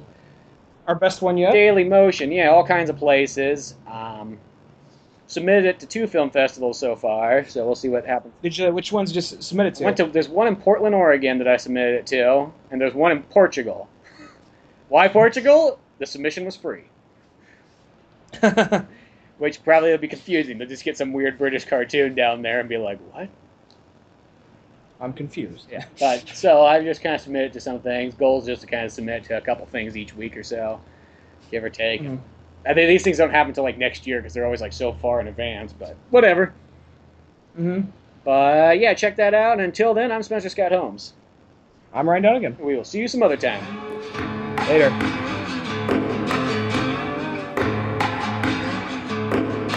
Thanks for listening to the Old Man Orange Podcast. Check out our website at oldmanorange.com for even more podcasts, cartoons, videos, music, and more.